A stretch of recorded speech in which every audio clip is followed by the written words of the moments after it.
Hey everyone, it's your boy Justin coming at you here with a couple of quick tips that you might want to know before getting into the Diablo open beta this weekend.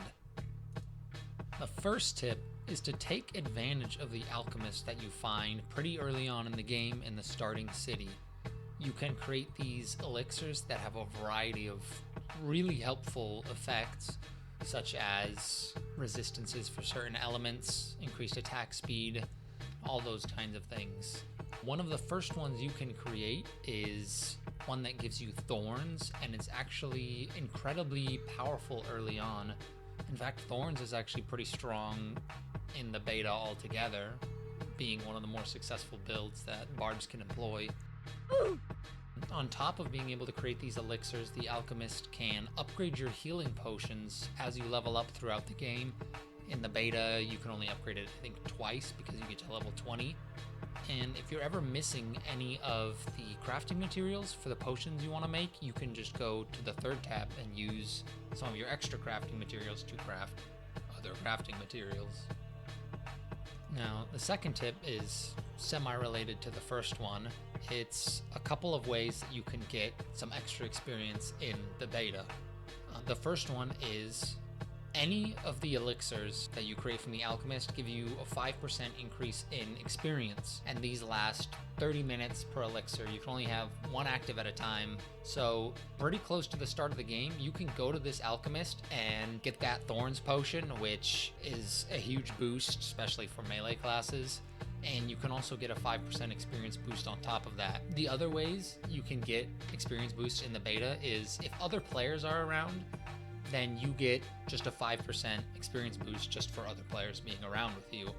And if you're in a party, that bonus doubles.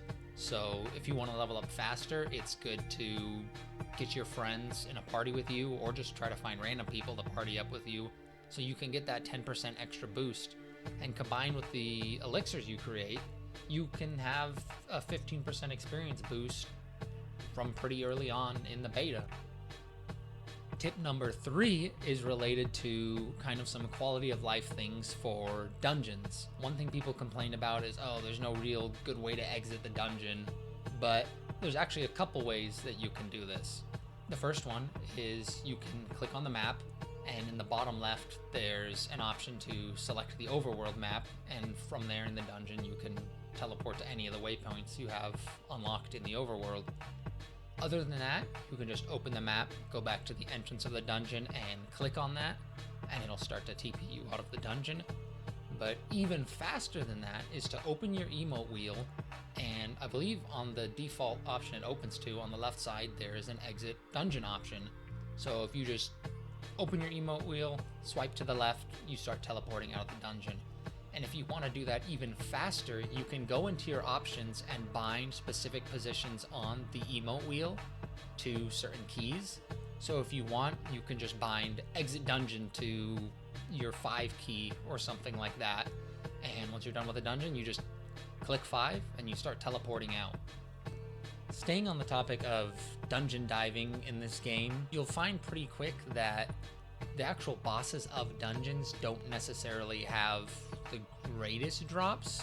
So once you've gotten the actual codex and completed the dungeon at least once, there isn't necessarily a ton of reason to farm all the way through the boss. So sometimes the fastest thing you want to do is to go into a dungeon, clear a bunch of the mobs. Some of the dungeons are better options for this, of basically going in, finding good amounts of elites to kill, and, getting out quickly. So if you find one in particular that you want to farm, you can go in, clear out all these mobs, use the ability to TP right out of the dungeon like we just talked about, and you can go to your map and open your little quest log on the right, and at the bottom is an option to reset dungeons. So you can completely reset that dungeon without having to, log out and log back in, which is normally how you'd reset them. The next tip, or I guess tips here, are related to the skill tree and some of the things you can do with that to make things a little bit more convenient for you. When looking at your skill tree, you'll notice that at the bottom there is a refund all skill points button, and this is really useful obviously for when you want to reset your entire skill tree and put those points back into wherever you want. But on occasion, you'll not want to completely undo your entire tree, both because it costs an okay amount right now, like it's not too bad, and also because it just takes more time to have to put all your points back in. So if you want to edit less of your points, you can actually just hover over what you want to refund and right click it, and it will refund that point for just the price of refunding 1 point instead of refunding all of your points. And you can't refund points that would not allow you to reach a certain node if you have points in that node already. So if it takes, like, I believe 2 points to be able to unlock your secondary skill, and if you had a point in your secondary skill but you wanted to move something around with your basic core skill, you wouldn't be able to do that past the minimum required to reach the core node unless you took all the points out of the core node first. Another nice tip here is that sometimes you'll notice that, oh, this ability seems to have, really good synergy with this type of mechanic, or this ability also has this kind of synergy with that mechanic. I wonder what other abilities have synergy here. And it's actually really easy to find that if you're a barbarian trying to do a bleed build with rupture, or a sorcerer trying to do a lightning build that takes advantage of the crackling lightning that gets spawned.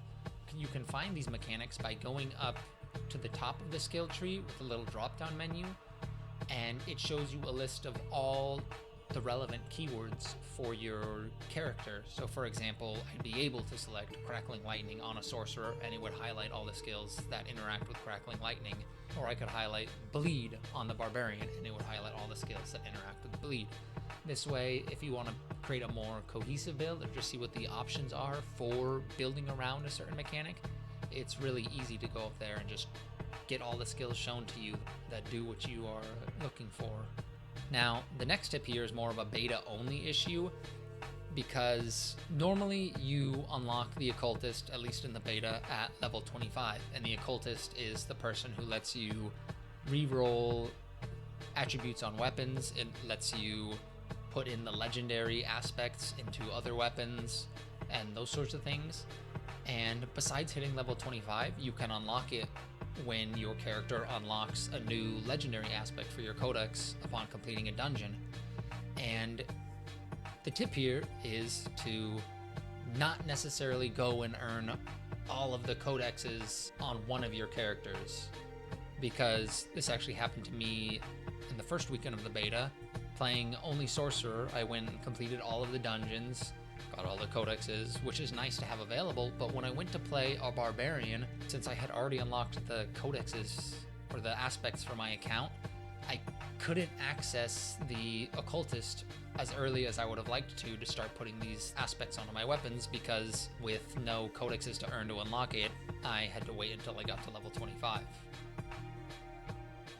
Now, this last tip is going to be a super quick one. It's just that world bosses aren't the only map events that show up on your map.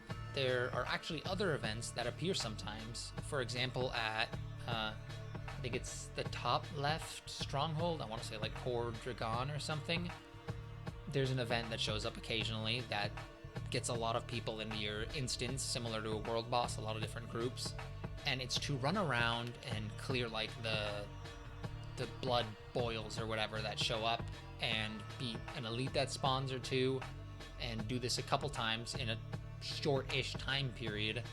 And at the end of that, a blood bishop spawns and the whole group of people beats its ass, and it drops actually a good amount of loot.